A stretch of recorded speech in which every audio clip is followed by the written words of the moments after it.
any event is incomplete in the absence of the participants. So the target group obviously is the college, university, teachers and other NITs, etc. The mission remains over there that there is always a scope to grow.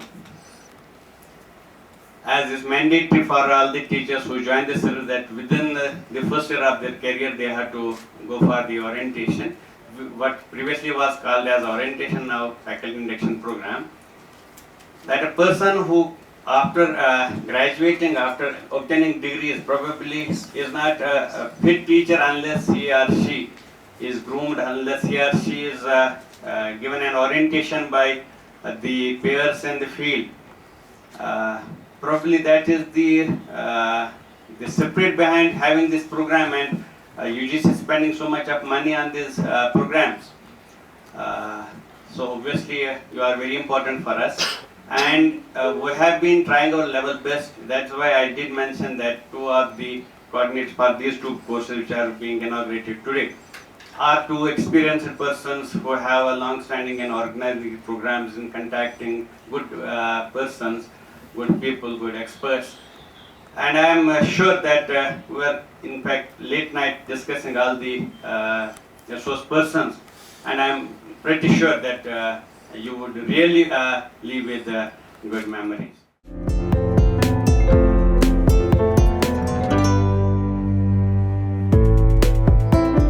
For the last couple of years, around 4 to 5 years, we had no any big offline activity in the center. I had always reservations in having the online training programs because I had been also participating in the lectures. Sometimes what would happen that participants would keep their mobile in the active mode and they would attend somewhere other things. We have seen it. Maybe we might have done it. So we have to recycle the system. That is why I think in social science there is still a less response. Maybe people would still believe that it should be an online activity rather than an offline. But since we are all teachers, I believe that offline activity is the best activity and it is the best interaction. Because it gives you a platform where you can discuss, you can interact. See, we have to learn always. But I know that participants are much more competent than a speaker because you are equally honorable teachers. I know few of our colleagues here, and I am happy to see one of my students, Dr. Kulsiya Guni, who is a participant here, and Dr. Raja.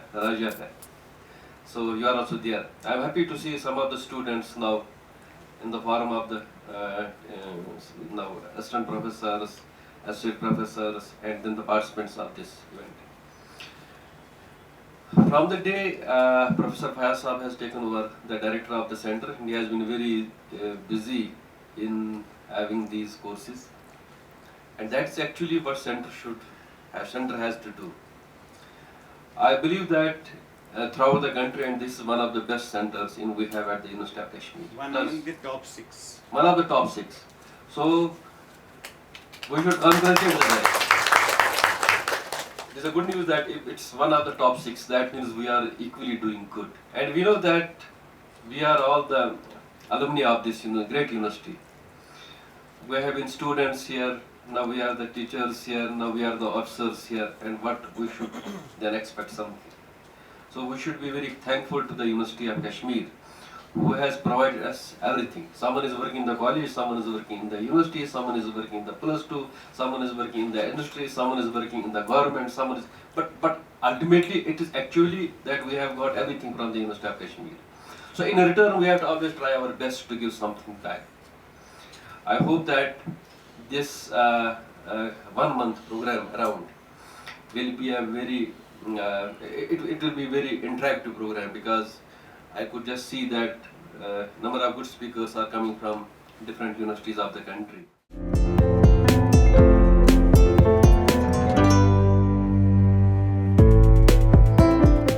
There are 5 important distinctive parameters you should understand from the NEP 2020. One is inclusive education, second is holistic education, third is relevance of course, curricula and program, fourth is the flexibility. The student have a chance to move one interested course if you wanted to take it. And the fifth is the mobility of the students. Wherever the best courses are being offered, so you must be in a position to take those courses in the form of mobility. So first, in the inclusive education, there are two things we have to remember: the student ability, learning ability, and student background. So that is what called inclusivity, where when you speak about the equality and equity, earlier we used to give the education for every student same content of material. That is called prescribed curricula. Now that model of pedagogy has to be changed. That is called equal distribution to everyone. Now among the students, there is a student who is a self-motivated, is called gifted learner and also accelerated learner. So you should enable him to allow to do beyond the curriculum. So that's why Swayam Place moves must be accessible to the student. The secondly, there are average learners. So these average learners may do the things the best by going to the curricula, prescribed curricula, but they need a motivation how to involve in the learning of knowledge, skills, and competency. So this another is a passive learner out there. So whose needs an attention. So accordingly you have to give the tutorial classes and other things to catch his attention and make him to orient for these things. So these learners have a different perception, different aptitudes and different backgrounds. For example, backgrounds, we will look at the first generation background, parents are not literate. The second generation, parents are literate and income-wise a little better. And third generation, grandparents are literate, parents are literate, and he is little affluent as far as income is concerned. The first generation normally think of getting an employment, for whom we have to give the skill courses as an emphasis. So that based on the skill courses, he get his livelihood and employment. Second generation, he must be already, parents are educated, let him orient for the scholastic pursuit, research, intellectual property gains. The third generation student, we should focus on the entrepreneurship development because there is good amount of wealth is available from the grandparent and parent is there, he can take the risk. So these orientations we have to provide. This is called the equity and inclusiveness. Otherwise, you are giving everyone same thing, just get the certificates. What is it? Getting the certificate is not given. It is giving the exposure, make them to experience, then they should transform them to an expert. So these are the things just we have to look into the inclusive education. The holistic education already are there. People will speak this, that, and any number of terminologies being given. We know in an institution, three things must be available to the students. One is curricular activity, that is classroom instruction. Then co-curricular activities. Outside the classroom, you will debate, discuss, participate, seminar, workshops, and so on, whatever are there. And third one is extracurricular activity, participating in sports, games, and NSS activities like that. Social service. What happened? The prescribed curricular activities, he may be able to acquire the knowledge, skills, and competency. But when co-curricular activities are there, he develops certain attitudes, and that may be positive attitudes and certain values. And at the same time, it will nurture the creativity and innovation of the student. So that is one of the important aspects from the co-curricular, where he is able to play. We are mentioning about why online is not a good idea, offline is a good idea. Where we are not able to exchange in the online, the personal feelings or otherwise the perceptions in the program and the ideas which you generated while interacting with the resource person. But whereas in offline it is possible more, and one-to-one contact will be there, and that is an advantage. Same thing is there for the student also. Learning from that is called peer learning. Possibilities are there from the co-curricular activities. When extracurricular activities are there, he is not only the physically fit, mentally alert because sports participation, and also certain values he develops. So what is wrong, what is right. If he is doing a wrong in a game, he will be, any violation is there, he will be out of the game. Thereby he will come to know a team spirit is also another important component they will come to know.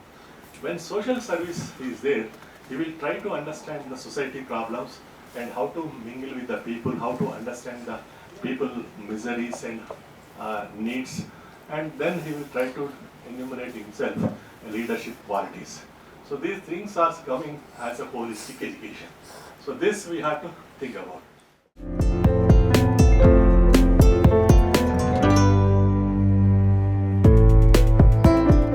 It is the only center which actually focuses on the capacity building of a very important stakeholder in an educational institution, that is the teachers. If the teachers are well trained, well educated, that means the guarantee in educating our society is guaranteed. And let me share some of the very simple incidents to all of you.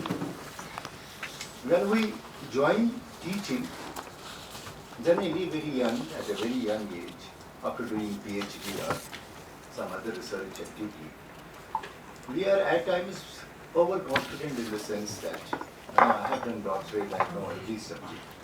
But teaching is not only the knowing the knowledge, having the knowledge. Teaching is a kind of an art, it is an attitude. It is a kind of a teacher should know what are the qualities of a good teacher and which will make him successful in the classroom. And knowledge alone cannot make a teacher successful in the classroom. Unless and until the teacher has an attitude, he understands the other side of the person who is still on the other side. That how I will have to communicate and how I will have to ensure the learning of his students. So these programs, particularly the orientation programs, have a great significance because it is the orientation programs which has the only focus in actually educating the young and budding teachers that what this teaching profession is, what it demands from you, and how it can, what you have to do to be a very successful teacher.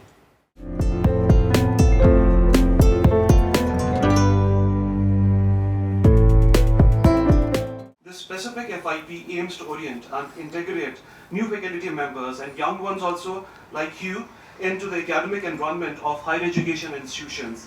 It will mainly focus on the institutional orientations, educational values, teaching and learning enhancement, research and professional development, technological proficiency, student interaction and support, administrative and operational knowledge, networking and community building, ethical and professional standards, feedback and evaluation, and of course, well-being and work-life balance, which teachers are badly in need of. You will of course be with us for almost a month, and we have brought for you the best of the resource persons from renowned institutions like IIT Delhi, Jamia Millia, Guru Gobind Singh Indraprastha University, Central University of Kashmir, University of Delhi, Jawaharlal Nehru University, Sri Mata Vaishno Devi University, Jammu University, and my favorite University of Kashmir, to whom I owe a lot since it gave me my own academic recognition. I owe a special gratitude to Professor Ravindranath, Professor Khurshid, Professor Nasir, and the director for giving us, the coordinators, an opportunity to be a part of these academic events. So it's really a wonderful opportunity for all of us to be here, and inshallah, for these days we will sit together and learn from each other.